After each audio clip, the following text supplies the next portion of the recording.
The holidays might be over, but gift giving isn't something that's only for Christmas. Your friend's birthday's coming up in a couple weeks, and suddenly it's like you've never met the person. You have no idea what to get them. The last thing you want to do is make them feel like their gift was an afterthought, or that, even worse, they're unimportant to you. But I'm here to help. I've got some tips and tricks and then some gift ideas for some thoughtful handmade gifts. Tip number 1 is keep notes on your people. The best gifts are ones that are very thoughtful and intentional, and sometimes that takes more effort than you would think. I like to remember How I Met Your Mother's episode where Lily is gifted an Easy Bake Oven for Christmas, and she's just blown away by this incredibly thoughtful gift from Marshall. But when she asks Marshall, "How did you know what to get me?" Marshall eventually tells her it was Ted that remembered 8 years before, when they were stoned in college, she mentioned wanting to have an Easy Bake Oven as a little girl, but her mom wouldn't let her because she thought it was like some anti-feminist thing. And so she would get Lego instead. Ted remembered that all those years later and told Marshall to get her the Easy Bake Oven. That required some effort. That required some thought, a lot of forethought actually, and a lot of intention to really make this gift that made Christmas for her. Listening to your friends and family and really looking for ways to be intentional with your gift giving does take some effort, but it definitely pays out in the end. I'd recommend starting a note on your phone where you can just jot down little things that they mention offhand, like, "Oh, I used to love this toy as a kid but never got one." Or something like, "Oh man, this wallet I have is falling apart. I really should get a new one, but I can't bring myself to do it." That might be a really good gift to get them because you know they need it and you know they'd appreciate it. Tip number 2 kind of goes along with tip number 1, and it's to know your people. Now, I know that's super generic, but hang on. I'm not a huge proponent of the love languages. I think it's kind of antiquated and isn't super accurate, but there is something to knowing what kind of gifts your person will appreciate. You want to make sure that the gift you're giving is because it's for them, not because it's something that you wanted to get or you wanted to give them or you wanted to make. And that's a really hard distinction because we can get really excited about a gift, but it might not necessarily translate to the same excitement for someone else. I'll use this Christmas as an example. I've been really into bookbinding recently, and I had this idea that I would give my husband a bound book of memories, but I had to take a step back and think, okay, is this something he would want, or is this something that I want to make for him? I'm sure he would have appreciated it just as much as if I had done that for him. But I went ahead and I took a step back. I looked, okay, what do I know about my husband, and what do I know about my best friend? My best friend is also very artsy, very sentimental, and loves those kinds of things. So instead of doing a bound book for my husband, I did a bound book for my best friend of Taylor Swift lyrics of her song that kind of encapsulated the last year. And she really appreciated it. She loved it, and it made me feel really good giving it to her. Back to my husband, I know that he appreciates something that we can do together. And so I got him a J horn. If you don't know what a J horn is, it's basically a plastic brass instrument. It's for kids to learn on, it's great for transporting, fun to practice on, that kind of stuff. Now, he already plays French horns, so why would he need an instrument that's to teach you how to play a brass instrument? Well, it's because he wants me to learn a brass instrument. He wants to do that together. We can practice together. He can transport it, so he can take it with us more easily and play with like friends and family. He can take it camping. We can teach our kids how to play this instrument. So while I didn't necessarily understand why we needed a plastic version of an instrument that he already has a very nice instrument of, he was so excited to get this because it meant that we could spend time together. He could try and teach me how to play this brass instrument. We can use it for our kids. We can take it camping. And so while it's not something that I necessarily would have thought to give or to receive myself, I paid attention and I heard him talking about it, and I decided that's what I would get him for Christmas. And it really worked out. I've already started playing on it, and oh man, my face is really sore. But like, can you imagine if I had given him a bound book of Taylor Swift lyrics? I don't think that would have gone as well. So now we've reached the part of the video where I'm going to rapid fire suggest different handmade thoughtful gifts that you can do. Quick caveat, I'm a very crafty creative person. These gift ideas are aimed towards crafty creative people who want to make handmade thoughtful intentional gifts. These aren't the kind of things that you can just go out and buy, but it's the thought that counts. So it might not be perfect, but it'll be handmade, it'll be from you, and it'll be a special gift that they appreciate for years to come. All of these ideas can be found on my Pinterest page. I've got a board labeled Thoughtful Intentional Gifting. So if you're looking for the links to different patterns or to different ideas, or you want to find the exact photo that I'm showing, that's where everything will be found. The link is in the description below. Starting off with my current hyperfixation, we've got bound books. These are so cute. They're actually quite easy to make, and usually you can make them with just the supplies you have laying around at the house.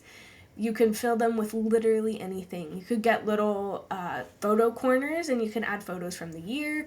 You could find your person's favorite poem. You could add book quotes. You could do Bible verses. You could do lyrics to songs. Honestly, the opportunities are endless. Binding the front covers with different kinds of fabric is really pretty. And then you get to personalize what kind of paper you use on the inside. So really, you could do anything with these.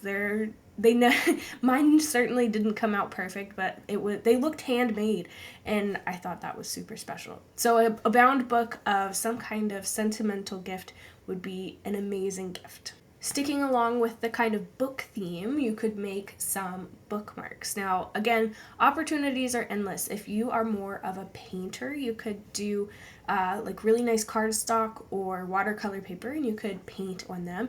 You could add little ribbons at the top.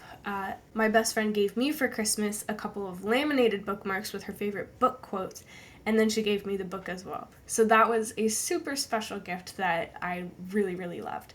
If you're more into hand sewing or embroidery, you could definitely do a fabric bookmark and then practice different stitches. You can make like a little sampler, you could do a cross stitch, you could embroider something important, add lots of ribbons, all kinds of stuff. So a bookmark is a great idea for a handmade gift that the book lover in your life will certainly appreciate and use. Moving on to something a little bit different, we've got clay kinds of gifts. So really, the opportunities are endless. You could make little pinch dishes. I've been seeing those on TikTok and on Pinterest a lot. You can make them out of either air dry or baked clay. You can do this at home. You don't need a kiln. You paint them with whatever designs you want. And then you can also purchase a varnish type sealer that makes it really look like ceramic, but it's actually just like clay you would get at the craft store.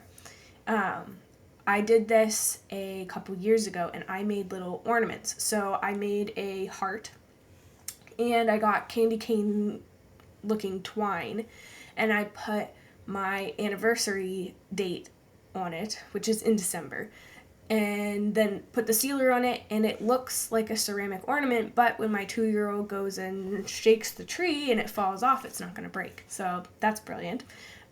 You could also do our first home and do like a little house-shaped ornament with the address stamped on the front. With pottery, you could also do a paint your own pottery type thing.